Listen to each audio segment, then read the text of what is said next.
Don. Hey, Henry, how are you? Fantastic. Well, this is Don Williams. Thank you for coming on Entrepreneurs, Business, and Finance. Don and I have been friends. I'm trying to remember now. I think it's been 8 years or so, maybe nine. Seems like Uh, yesterday, Henry. it seems like yesterday. Time flies. And we met originally through mutual friends in the Entrepreneurs Organization, where Don has been a leader, and I've also been a leader. And in fact, Don is doing keynote speaking, consulting. He's a published author. He's a repeat entrepreneur with he doesn't look that old, but he puts it on his LinkedIn, 38-year-old business, which he started very young.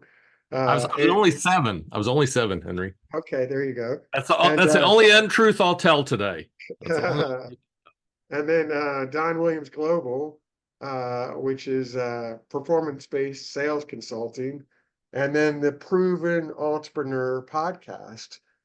So Don is really helping a lot of people, and actually, he's also brought a lot of speakers in. He actually, through EO, hired me to come and a speaking engagement back when I was speaking, but I kind of rounded that out, went on to other things, and he's expanded it. Way beyond anything I ever did. Um, so why don't we go back to uh, amazing accomplishments, amazing success, enjoying life. I see your posts. You're traveling all around the world, literally, consulting, helping businesses. And is consulting the way you would describe it? Because I know there's some unique features about the way you help business owners and businesses. Yeah, I probably would describe it as helping, but that doesn't sound very sophisticated. So if I put my sophisticated hat on, I would say I'm a consultant. I basically help people ring the cash register, make more money, and I don't really care what what product or service they sell. I can help them sell more of it easier and faster, without a doubt. And we'll put my money behind my mouth. I'll bet with them. If they're reluctant. So I don't think I don't think people have relationships with companies, and I know companies don't have relationships with companies. People in companies have relationships with people in companies, or if it's business to consumer, just the people. And so, kind of my superpower would be words. I I speak and I write and I podcast, and so I love words. And every once in a while I say something really, really smart. Not all the time, but every once in a while. And um and then on the entrepreneur side, after 38 years and a bunch of different companies, I can help in a lot of ways, but I prefer just to help on the cash register side. And if a client needs more help, I'll bring in somebody who wants to specialize in whatever they need, setting up a new fund or whatever they're doing. It's not that I can't, it's just it's more fun to ring the cash register. Well, I know that you're good at that. Um, why don't, if you'll indulge the audience with, when you were a kid, were you entrepreneurial? Were you hustling around, or was it something where all of a sudden it clicked and you had a precipitating event? Because you've been entrepreneur a large portion of your life. I had been, and so my father was an engineer, and my mother was, well, he was originally a United States Marine for the first 13 years of my life, and then he was an engineer. And my mother was a stay-at-home mom and a bookkeeper. And then my grandparents on both sides were wheat farmers, North Dakota, Kansas, and Oklahoma. And so I grew up knowing how to do hard work. If you ate today, please go thank a farmer somewhere, because it's only because of their effort that you got to do that. And um, and so I learned my first job was really driving a John Deere tractor behind the combines during wheat harvest. And wheat harvest is coming up here in a couple weeks here, probably in Texas, and about a month in Kansas, where I'm from. And I learned that day two things. I learned one, I learned what hard work really was, and I learned I didn't want to be a farmer. And so I really became an entrepreneur out of an aversion to authority. And that's more common than people let on. I think non-entrepreneurs think entrepreneurs become entrepreneurs out of a profit motive.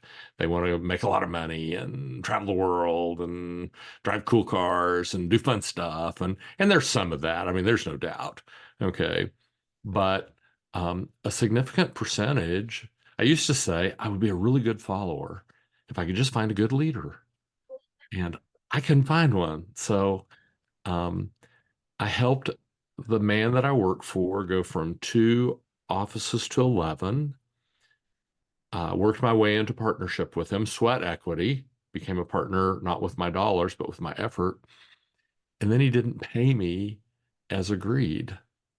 And so I became his competitor. I said, okay, I'll go do it myself.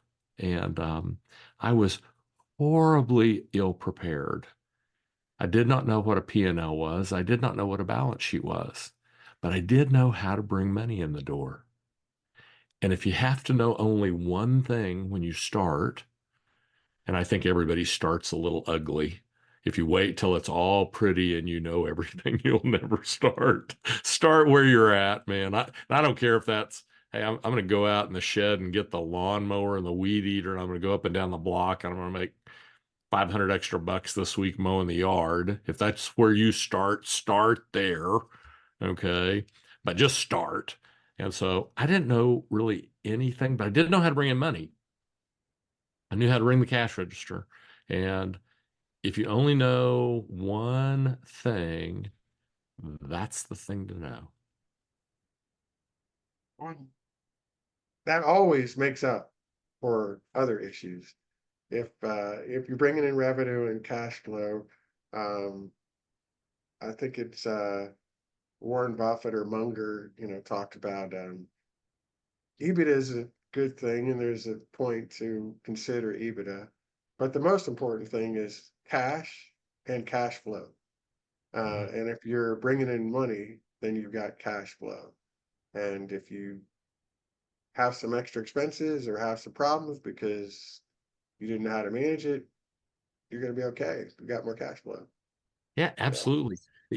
yeah. Even if there's things, even if there's big, hairy, gnarly problems, you can afford to hire an expert to fix them. You don't have to be an expert at everything, you know? And so, then the wonderful thing about sales and a lot of people who work on the sales engineering side, they're really systematic and really formulaic. And I don't take anything away from that. My theory is we just talk about next steps because everybody's in a unique spot. So let's just talk about the next step. Let's get that done, and then the next step, and the next step. Um, but when you approach people and selling the right way, it is so natural and so easy, and people just buy.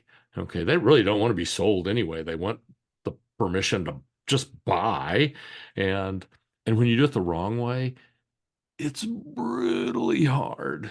It's agonizingly difficult, and it will make you wonder why you exist if you do it the wrong way. So I just show people the next steps on how to do it the right way in volume and quantity, and um, and so they just go make more money.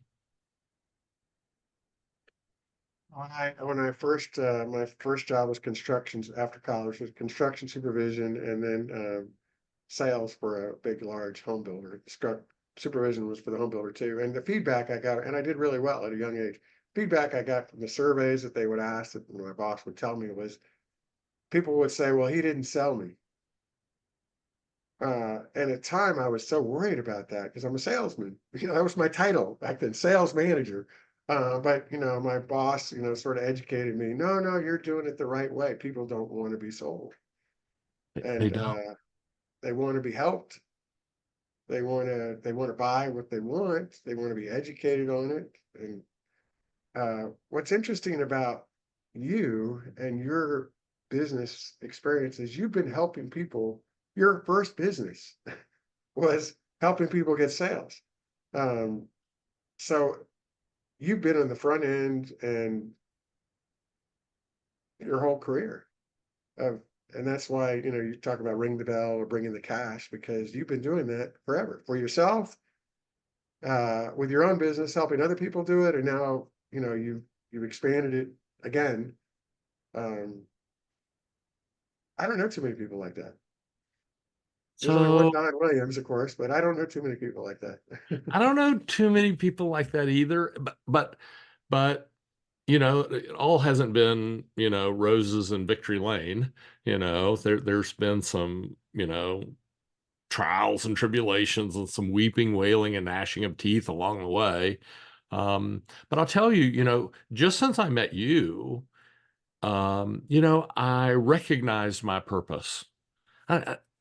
For years I was like, what is my purpose? Simon Sinek says, start with your why. Well, like the big why is, why are you here and what difference are you making? And and I want to encourage everybody, if you don't know that, s- try and spend some time with yourself to figure that out. But I remember you and I had lunch. Gosh, it's been years ago now. I don't even remember where we were, Dallas someplace. And I was telling you that I was dissatisfied with what I was doing, and I wanted to begin doing this other thing, which was coaching and consulting and helping. And and so I knew that, but that's not really my purpose or my mission. But in the time that I've known you, I recognized my mission. And I think that's actually the process. I don't think you discover it. I don't think you ideate it. I don't think you get 10 closest people to you and they say, well, Henry, I think this is I don't think it's that. I think it's in you. You maybe have been ignoring it. You maybe not been looking at it and listening to it, but it's always been in you. It's always been in me to help other people. Okay. I am a servant, and and then and so I recognize that my personal mission, my purpose in life is to help others help others. I love helping people, but I really love helping people that are helping other people. Okay, because it's a bigger ripple, you know and you're helping plant trees that you're not going to sit under, and really that you're never even going to see. I mean, I literally have clients on every continent but Antarctica. And I'm looking for one there. If you're listening today and you're in Antarctica, call me. I'll cut you a deal, and I'm expensive. Okay. But um, but I love helping people who are helping other people. And all my business missions feed into my personal mission, because at the beginning of the day, I'm Don. I'm not entrepreneur. I'm not owner. I'm not CEO. I'm not minority partner. I am all those things, but that doesn't define me. Those are just things I do. And from that point, it got real easy to have clarity on where I'm going to spend my time. I get 86,400 seconds a day, just like you, and I want to spend them doing what makes the most impact on the world, and that is helping others help others. Um, my core values, and I think mission, vision, and values are, really, really important. It is the yardstick, the barometer, that keeps you on task. But my core values are simply you and me, and the Y stands for you first. I'll always put you first. The O stands for outstanding effort. I'll give you my very best. And my very best in helping ring the cash register and in relating to people is really, really good. My very best in finance says, hey, let me get you to talk to Henry or somebody else. Okay. Because that's not my very best. The U stands for understanding. The more I understand, the more you understand, the better we do. Okay. I think people should over communicate, run the risk of over communicating, be so clear that people are like, Don, I got it. Okay. Instead of them not understanding. Okay. And then as we go to me, the M stands for mission oriented. If we don't have a mission, if we don't have a goal, I cannot play. Okay. I cannot work in a vacuum. And the E stands for enthusiasm, which, we're here in Dallas Fort Worth. There used to be a Ford dealer. Well, the Ford dealer's still there, but they used to have a character, Joe Greed, was the on television character for Westway Ford, and he wore a white sequin suit, white sequin cowboy hat, and big green sequin glasses, and many times, and he was loud and obnoxious. Um, his character was loud and obnoxious, and people kind of equate that with enthusiasm, but that is not what enthusiasm means. Enthusiasm comes from two Greek words, en and theos, which literally translates to God within. And won't try and convert you to see things the way I do, but what you're passionate about, God's within. Okay, so you can be really passionate, be really quiet. You don't have to be loud. And then the last four letters of enthusiasm are IASM. And I got this from Zig. Give him attribution. I am soul myself. And if you want to influence people to act, you got to be sold. So, um, 38 years, there has been some dark days and there's been some shining months and years. And there's been some dark months and years. It's a anybody, if you're outside looking at entrepreneurship and you think it's all roses and victory lane, it's not. And I remember now, as you're talking about the lunches we had, it was 2016 because you started Don Williams Global in 2017, and we were both in a period of our life where we were looking to do something new and something different, and uh, searching, if you will, ourselves, talking openly about what we wanted. And you'd had your company so long, and it was helping people, but you were looking to do more, as I recall, and really catch a person. And then you started the speaking, and then you started the writing, and then I don't know. And then I think you launched Don Williams Global after that. I don't recall exactly, but and there are those turning points. There's pivotal moments. I remember one of mine when I stopped home building. I loved custom home building. It was my first business. Loved building the dream customers. Learned a bit as I got an EO that I got concerned about some things, personal guarantees, risks, and sure enough, a lot of my friends, fellow builders, went bankrupt later. So for me, that was a good choice to move on to something else. But I remember I lost the love, and the day I knew it was I was talking to a lady with the painter and the decorator about what color taupe on the wall. They used to be very into helping people. And I looked up and I thought, I don't give a darn what color taupe it is. And I thought, you know what? Then I need to move on because I need to care. I mean, I can have a bad day or be grumpy because I'm human, but and I remember you always cared about your business, but it was running itself. And it's, I mean, you still own it, but it still runs itself, I think. And yeah, the why. That is a great, I love that. Thank you for that. Yeah. Um, And I think, and I still love that business, and I'm still love that they don't need me very much. And, in the last 3 weeks, I've been in Singapore, Wichita, Charlotte. I got in from Baltimore at 2 a.m. this morning. We had bad weather in Dallas. And so I had the pleasure of spending 8 hours in the Baltimore airport. You ever been to BWI? I know you have. You're kind of from that area.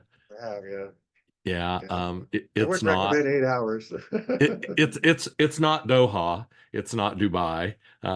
It's not that kind of airport.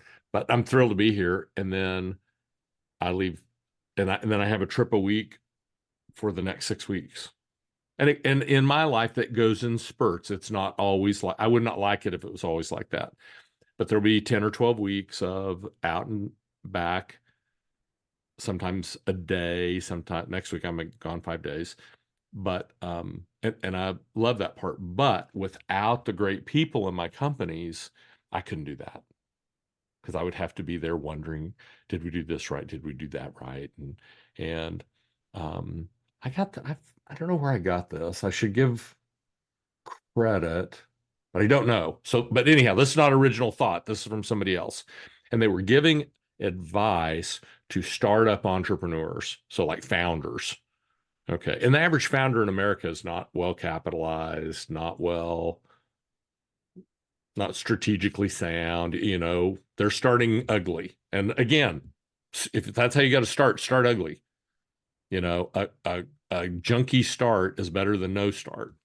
But this person's advice was, as you're building, as you're making your plans to build, don't build a job, build a company. And I thought, man, that's so great for a startup entrepreneur. Is you're going to do it, you're going to do it. You'll be the person unlocking the door. You'll be the person vacuuming the floor. You'll be the person, doing all of the menial things in the business to begin with. That's fine. Kind of everybody goes through some of that sometime. Just don't make that to be your plan. I'm going to do this until I can get somebody else to do this because I'm then going to go do that. And because if you build a job, you'll have a job. So I imagine that some of the work you do is, or maybe quite a bit, is confidential because you're being provided the information of the inner workings of companies. But leaving anything like that aside, would you like to share a success story or two about a company that you helped or a friend that you helped? Oh, I'd love to.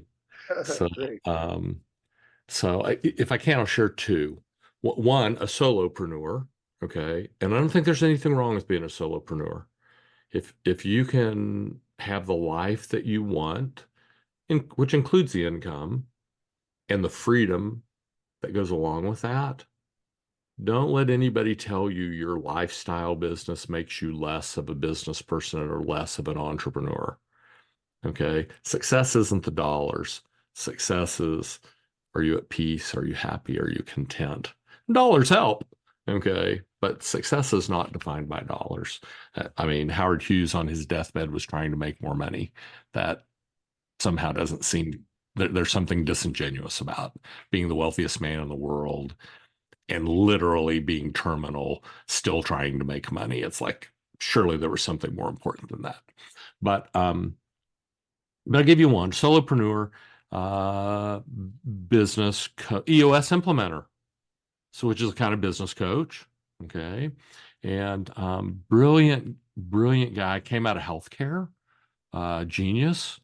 Um, and he had four clients when I met him, when he engaged me, and he was charging $4,000 a day for his service. And he would have like 5 days a year with a client. And my first question to him was, well, why aren't you charging $10,000 a day? And he said, well, that's not kind of how it's done. You start low and over a period of time you build. I was like, who invented that? And he said, well, that's kind of the system that I'm in. And I'm like, well, they're not sales guys because that makes no sense at all. That's ridiculous. I said, if what you do is valuable, it's worth 10 grand. And if it doesn't work, guess what? It's not worth the $4,000. So what difference does it make? If you deliver, you should charge. And if you can't deliver, you should find something you can. Okay. So I got a text from him. We built him to about 28 clients, and which is over service. He's a he's overachiever. And I got a text. I only see him about once a year now. We typically have lunch in December. And I got a text from him in July, and he said, I just did my 500th day. I'm in the top 7% of my colleagues worldwide. And I just signed my first $10,000 a day client. Well, money adds up a lot faster at 10,000 a day versus four. And the fact that he has a full dance card and has provided his service 500 days means that he's helping other people. And man, that's dead spot on mission for me to help him help them. And if you take it one step further, all of those business owners he's coaching are helping other people. And so the world would be a better place if everybody would just help somebody. I don't care if it's one person, help somebody. So that's one. It's Here's another terrific. one. different different extreme. So I think 2,100 employees. Okay, much larger, different kind of entrepreneur. Okay, not better, not worse, just different. Um, they have a division that handles they're B2C, but they have a division that handles B2B. And um, they came to me and they're like, we have this team and they do X number of dollars a year, and we want to know if we can do better than that. And and when they told me, I was like, "Are you sure that's right? That doesn't sound right. That sounds like really low for what I think you could do in the industry that you're in, with the market that you have, and the fact that you provide a really exceptional product or service." Okay. And even though you sell a product or service, I want to encourage you to look at it as you deliver an experience, because your customers and your prospects are judging you, yeah, on the product or service, but they're judging you far harsher on the experience that you deliver. And sometimes people are, it's like when I talk to my dog sometimes cocks its head and it's like, what is he saying? Sometimes when I share that with people, they cock their head and they're like, what's he saying? I'm like, trust me, they're judging you on the experience much more than on the product or service. Okay. And we'll talk about experiences in a minute if we can. So anyhow, I said, well, okay, so here's what I want to do. I want to talk with everybody who's involved in that division. Okay. And I want to have 4 meetings with them. And I'll do 4 hours, which an hour to me is like 45 minutes. And so merely with what I would say, stopping the stupid things that exist in your sales process that are actually sales prevention. And almost everybody has some. I was like, why do you do that? And they're like, well, we've always done that. And I'm like, well, we're stopping that today. That's actually keeping people from buying. Okay. And then moving everything else towards best practice, you get better results. Okay. And so we doubled that division sales in a period of 8 weeks. No more leads, no Wow. more advertising, no more opportunities. Let's just do and be better, follow a better process to help people get what they want. Because that's really what they want. If I'm a buyer, I want, and you're my seller, I want what I want, when I want it, how I want it. And if you'll just give it to me, there'll be no closing. There'll be no arm wrestling. I won't even think about it. I'll be like, take my money, Henry. Give me your thing. Give me your product, service, or experience. Okay. When you see it all from my point of view, everything changes. And if you'll take that point of view thing and you'll go home and apply that with your spouse and with your kids and with your friends and with your employees and with your contractors and with everybody you come into contact with, you try and see things through their glasses, from their point of view, your things that you will accomplish will come faster and bigger because they're seeing it from their point of view. Most people try and convince, please, Henry, see it from my point of view. That's hard. It's a lot easier for me to say, hey, I want to see it from Henry's point of view. How can I give Henry what Henry wants, when he wants it, and how he wants it? And then I was in Baltimore for a couple of days working with a bunch of business owners, and we were talking about value proposition. And I'm like, everybody has one, right? And they're like, yeah. I'm like, how many of you can tell me what it is? And like maybe 10%.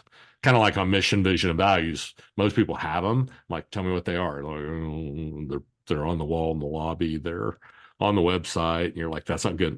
They're wrong then. Okay. If you can't, if you're not passionate about them, they're wrong. But as we talked about value prop, I was like, so I'm not gonna, you know, I'm not gonna build your value proposition for you, but let me build the framework. So value proposition is, hey, here's the what's the value of the product or service that I'm offering you as relates to your money, right?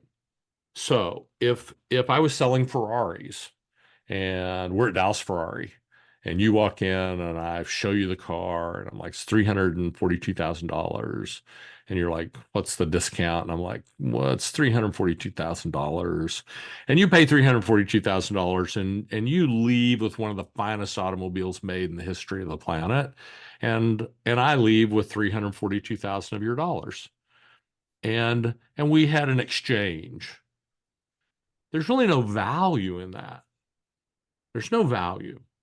The value would be, can I buy the $342,000 car for $275,000? That difference, that delta between the 275 and the 342, that represents value.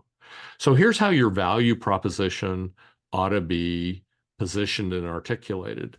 The value that you provide should be so extraordinary that your prospect hates their money and wants to throw it at you. And if it's not that strong, I would tell you, you got some work to do there because it ought to be that strong. It ought to be magical what I can deliver to you for the dollars that I charge. And when you do that, you can charge anything you want.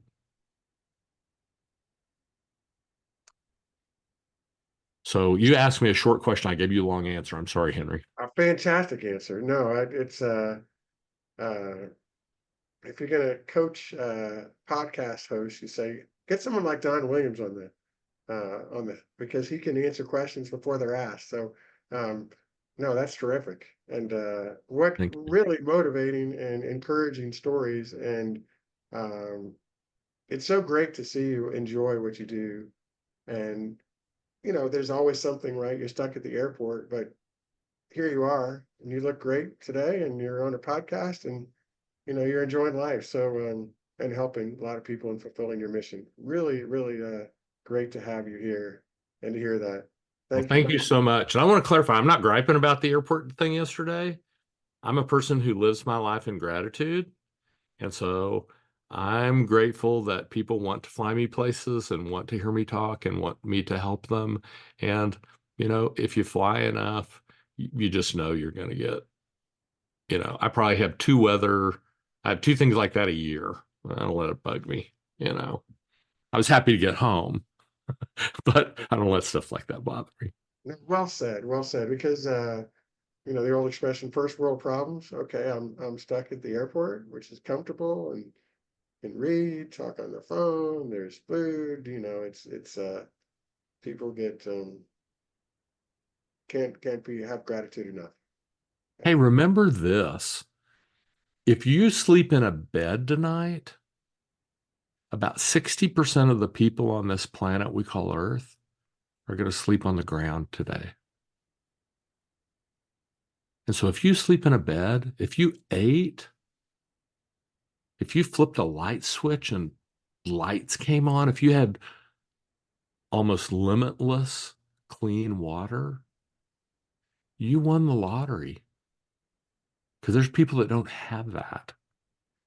And when you travel internationally, there's poverty in the US, and we're always going to have poverty. No government's going to be able to say, everybody, there's no poverty. That's not going to happen. It's a human thing.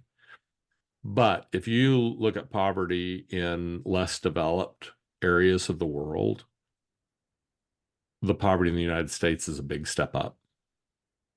And so, if you were, and I have clients everywhere, thankfully, but if you were born in the developed world, you won the lottery. If you were educated, you won the lottery. Okay. And go help somebody else. I tell my clients, and I learned this in entrepreneurs organizations. Here's where I first started sharing it. I was like, when you build your strategy for what you want to accomplish as a chapter or as a region or the globe, whatever you're going to do there, run it through this filter. Is it good for my member? And so, like we were saying it for your company, is it good for my customer? And then, is it good for the organization? Is it good for my staff? Is it good for my company? Is it good for my vendors? And notice how I include vendors along with staff. I can't run my business without them. I want them to love me as much as I want my staff to love me. Is it good for the global organization and is it good for the world? And if you'll run your plans through that filter, they'll be accurate more often than they're not, and you'll make a difference. And it's good business to do good. It is good business to do good. Good business to do. That is a good one to end on. But I want to ask you if someone wants to reach out to you, uh, would they go straight to Don Williams Global and contact you through there? That You wants to can go to help? the Don Williams Global website. You could email me, don@donwilliamsglobal.com. That's my personal email. Okay. And I'll reach out to you. Might take a minute, but I will follow back up. For sure, because I see things from other people's perspective. And if they reach out, they want me to reach back. There you go. Yeah. Well, thank you for coming on today and for sharing your words of wisdom and just being a good guy. So, um, Henry, thank you so much. I'm so grateful to be a guest on your show. And as you know, I love you and your wife and can't wait to see you. back at you. See you soon. Thanks. Goodbye.